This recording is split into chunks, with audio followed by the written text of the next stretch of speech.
लोकसभा चुनाव 2024 से पहले बीजेपी ने बड़ा दांव खेला। एक तरफ विपक्ष अपना कुनबा बढ़ाने में जुटी, दूसरी तरफ बीजेपी ऑपरेशन लोटस को अंजाम देने की प्लानिंग में बिजी थी। महाराष्ट्र की राजनीति में आज जो हुआ वो शायद किसी ने भी नहीं सोचा था। राष्ट्रवादी कांग्रेस पार्टी के अहम नेता और 2 बार डिप्टी सीएम रह चुके अजीत पवार शिंदे सरकार के हो गए। यही नहीं, अपने साथ एनसीपी के कई विधायकों को भी सरकार में शामिल करवा लिया। खुद तीसरी बार डिप्टी सीएम पद की शपथ ली तो 8 विधायकों को मंत्री पद की शपथ दिलाई। अजीत पवार के इस कदम से महाविकास अघाड़ी को जरूर बड़ा झटका लगा है, लेकिन इसी के साथ शिंदे की कुर्सी और शिंदे गुट की आजादी पर भी सवाल उठने लगे हैं। इसके पीछे कई कारण हैं। शिंदे गुट खुद को हमेशा से असली शिव सैनिक बताता रहा है। उसने उद्धव से बगावत ही हिंदुत्व की पैरोकारी में की थी, ये कहकर कि शिवसेना एनसीपी और कांग्रेस के साथ आकर हिंदुत्व के साथ कॉम्प्रोमाइज कर रही है। लेकिन अब शिंदे सरकार में अजीत पवार की एंट्री ने विपक्षी नेताओं को मौका दे दिया है शिंदे और उनके गुट को घेरने का। कांग्रेस नेता हो या एनसीपी नेता, सब शिंदे से सवाल पूछने लगे हैं।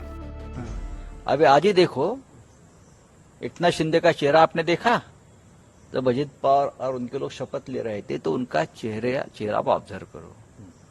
अजीत पवार का इंडक्शन इन कैबिनेट का मतलब है एकनाथ शिंदे जा रहे हैं। जानकार समझते हैं कि महाराष्ट्र अब सियासत की नई एक्सपेरिमेंटल लैब बना हुआ है। यहाँ कुछ भी हो सकता है। जब से शिंदे राज्य के मुख्यमंत्री बने हैं, ऐसे कई मौके आए जब बीजेपी नेता फडणवीस को सीएम बनाने की बात करते रहे। इसके पीछे भी एक वजह है, क्योंकि बीजेपी के पास महाराष्ट्र में 105 विधायक हैं। एकनाथ शिंदे के साथ आए 40 विधायकों का साथ मिलने से यह आंकड़ा 145 सीटों का हो गया। दूसरी तरफ महाराष्ट्र में एनसीपी के 53 विधायक हैं और कांग्रेस के 45 विधायक हैं, जबकि 29 अन्य विधायक भी हैं। ऐसे में जब तक भारतीय जनता पार्टी को एकनाथ शिंदे के साथ आए 40 विधायकों की संख्या के बराबर की ताकत अजीत पवार से नहीं मिलेगी, तब तक महाराष्ट्र की सियासत में कोई बड़े उलटफेर की संभावना नहीं दिख रही है। राजनीतिक जानकारों को कहना है कि अगर अजीत पवार के साथ विधायकों की संख्या एकनाथ शिंदे से ज्यादा हो जाती है तो निश्चित तौर पर महाराष्ट्र की सियासत एक बार फिर बदल सकती है। और 40 से ऊपर विधायकों के समर्थन की बात अजीत पवार का गुट अभी कर तो रहा है, लेकिन शरद पवार ने भी कह दिया है कि वो इन विधायकों से बात करेंगे। उनके पास कई विधायकों के फोन आने की बात भी कही गई है कि उनके दस्तखत धोखे से लिए गए हैं। ऐसे में अभी कुछ भी कहना जल्दबाजी होगी, लेकिन इतना तो साफ है कि शिंदे की राजनीतिक पतवार कभी भी पलट सकती है। शिंदे की टेंशन की अब दूसरी वजह समझिए।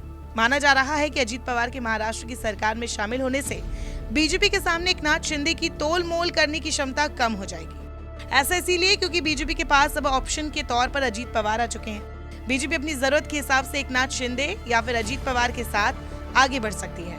इस ट्रिपल इंजन गवर्नमेंट की असली परीक्षा 2024 में सीटों के बंटवारे के दौरान होगी। महाराष्ट्र में लोकसभा की 48 सीटें हैं। शिंदे गुट के सांसद गजानन कीर्तिकर ने हाल ही में कहा था कि 2024 के लोकसभा चुनाव में शिंदे गुट वाली शिवसेना 22 सीटों पर ताल ठोकेगी। साफ है, शिंदे गुट की महत्वाकांक्षा बढ़ी है और क्या पता बीजेपी इस महत्वाकांक्षी गुट से छुटकारा पाना चाह रही हो, इसीलिए अजीत पवार को मोहरा बनाया गया है। खैर, ये सब अभी सिर्फ कयास है। आगे क्या होने वाला है ये कुछ ही दिनों में साफ हो जाएगा।